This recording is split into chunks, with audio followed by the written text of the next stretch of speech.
Happy full moon in Scorpio Eve. We are listening to Scorpion Queen, Katy Perry. She has her big three in Scorpio, her sun, moon, and ascendant, and I believe she has other planets in her first house in Scorpio. So I really wanted to embody the energy of Scorpio.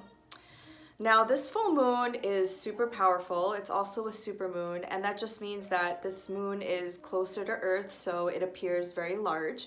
Full moons are like big energetic releases and a culmination of energies anyway, and then you have it in a water sign, which water is the element of our emotions, our subconscious, and then you, on top of that, put in Scorpio, which is, I believe, the most profound energy of the zodiacs, and you have this energy of death, rebirth, and transformation. Now, I remember exactly 6 months ago when I made a video on the new moon in Scorpio, and I was so excited about this new moon in Scorpio because for me, Scorpio is an energy that really allows us to go on our karmic path. Whatever is not in alignment with our vision and our highest timeline falls away. Whether we like it or not, it's something that needs to happen in order for us to embody what is meant for us, our highest timeline, our dharma, our vision, whatever you want to call it. So the theme of this full moon in Scorpio for me is alchemizing your wounds to your wisdom. And because the full moon in Scorpio is opposite the sun in Taurus, and now there's a stellium in Taurus. We have the sun, we have Mercury, we have Venus, and Uranus, all there in the sign of Taurus. And Uranus is this unexpected, it's electricity, it's lightning. I believe that this full moon is going to give a lot of people an awakening of some sort, revealing some kinds of truths. Now, this full moon at 7 degrees of Scorpio is also conjunct to a fixed star called, I want to get this right, Kambalia. And this fixed star, there's a whole story behind this fixed star and what it means, but in a nutshell, it means secret knowledge. And that's really what Scorpion energy is. It's revealing things that are secret, revealing things that are not seen by us from our physical eyes. And something that I like to remind people and my students and clients is that there's more than we can see with our physical eyes. There's a whole dimensions, there's realities out there that we don't see with our physical eyes or even with our human senses. But when we rely on our super consciousness, our intuition, our higher selves, we have access to this knowledge. And if you come from a school of thought like I do, where we don't die, really, the soul part of us, the energy part of us, is not created nor destroyed. Just our physical avatars, our physical skin suits is what falls away, but the soul, the essence of us, lives on. And so if you believe that, which I do, then you know that there's a wisdom that you have innately within the coding of your cells, within your DNA.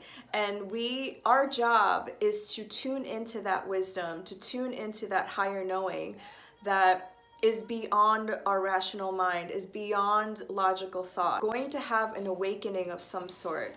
And awakenings can be big as like a spiritual awakening when you realize that we live in an illusion, where we live in a matrix, or they could be very small as you have an aha moment about yourself.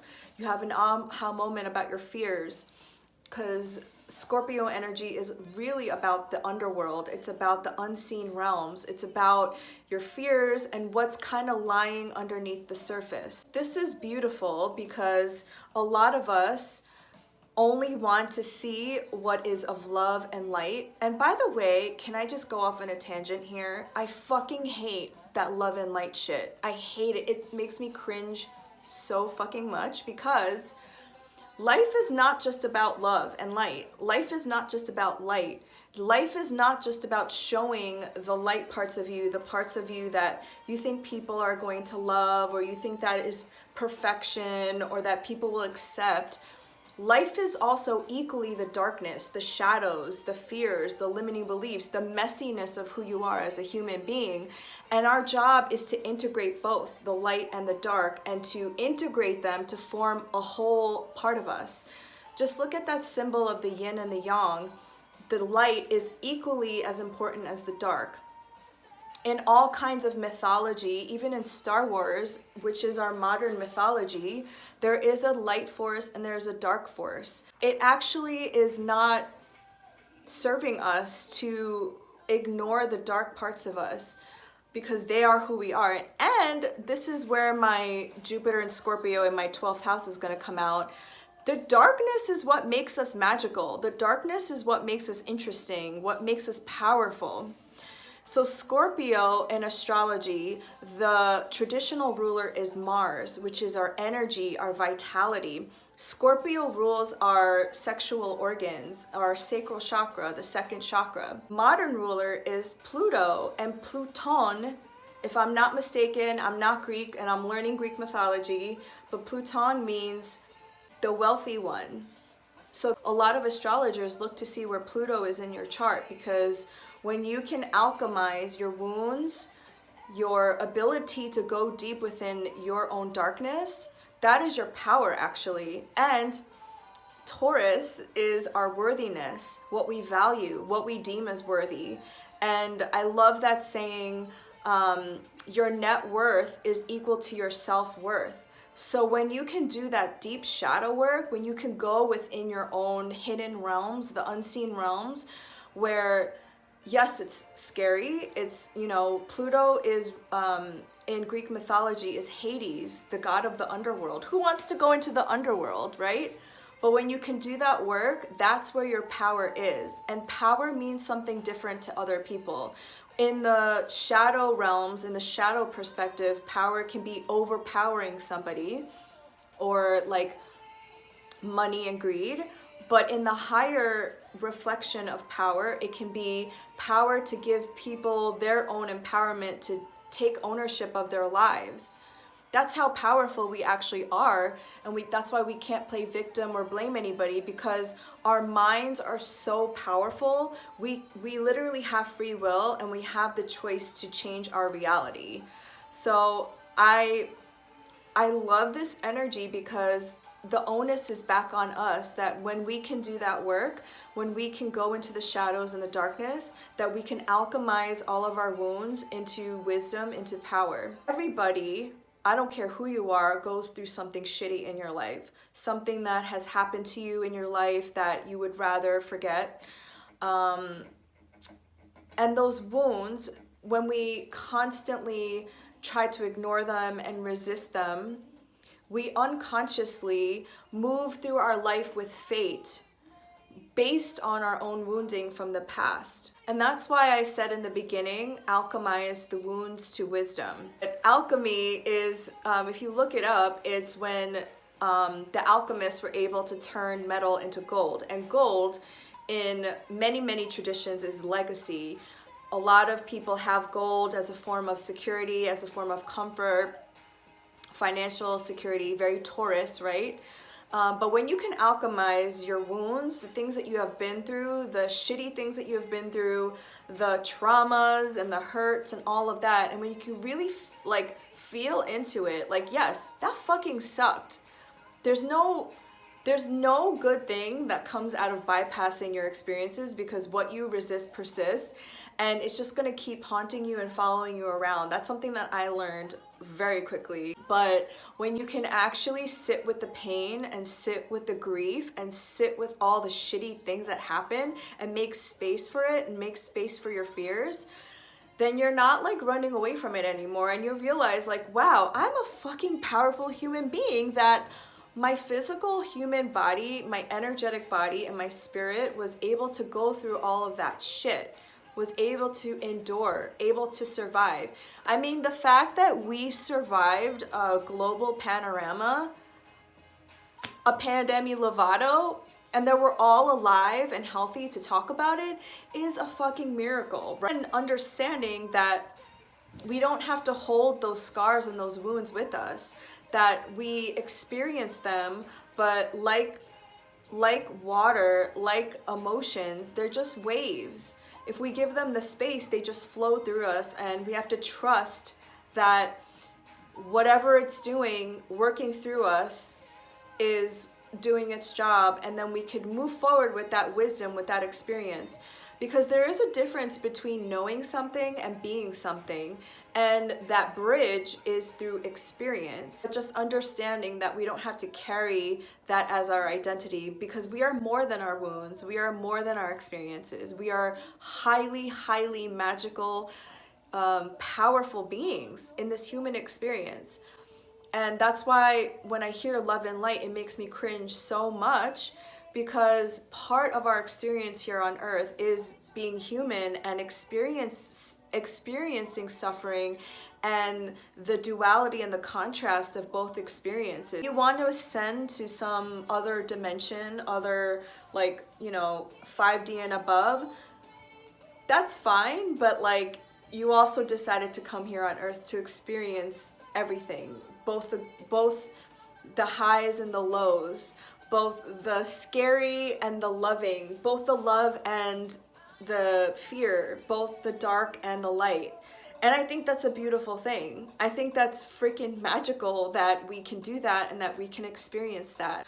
So I will go into this deeper in the weekly moon circles that I host. Tomorrow's is Monday the 26th at 6 p.m. Eastern Time. It is a monthly membership.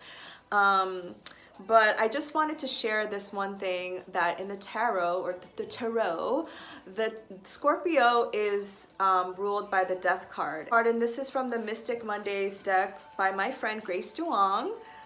She was on my podcast, and it's kind of like, oh my God, I'm gonna be like one of those influencers where I have to do this. Can you see? So I'm just gonna read an excerpt from this book. So the Death card is represented by death and rebirth, the principle of letting go and moving forward, release and detachment. Death is the Scorpio symbol in the deck. Scorpio has 3 symbols which represent 3 types of transformation or death rebirth stages. The Scorpion represents that part of ourselves that is willing to protect or take care of ourselves during times of change and letting go. The snake reminds us that in order to transform, we must let go of old identities in order to be able to express new ones. Much like a snake that sheds its skin, and the phoenix or eagle reflects the overall vision and perspective that is needed in order to become even more of who we are. The bird within our nature is a spiritual essence that is always free, vital, and irrepressible. It is the part of our nature that prompts us to let go, so that we can give birth to greater parts of who we are. The skeleton is the inherent structure within our body that allows movement and change within our self-expression. The bones of who we are represents our ancestral lineage and our present commitment to grow and evolve through repeated death, rebirth experiences. Wow. And what I loved about that was how it made reference to the snake, because in Kundalini Yoga, Kundalini is the serpent that lives at the base of your spine, that is life force energy. And a lot of ancient cultures, you'll see in the glyphs and the stories that they always had some kind of snake or dragon imagery, because snakes and dragons are that animal of your wisdom, of that innate inner wisdom that was with you from the time that you came into being. Just notice where in your life that you're having these like aha moments, where you're having these moments of epiphany, of awakening, of, oh my word, something's being shown to you. And that's the funny and tricky thing about truth, is that once you are aware of something, once you're conscious of something, once you're aware of the truth, it's hard to go back. It's hard to be unconscious. It's hard to not act in alignment with the truth that you've learned. I just am excited. I'm excited for the death and rebirth and the transformation, both individually and at a collective level. So I hope you have a beautiful full moon in Scorpio, and I'm sending you nothing but love, abundance, prosperity, health, and wealth.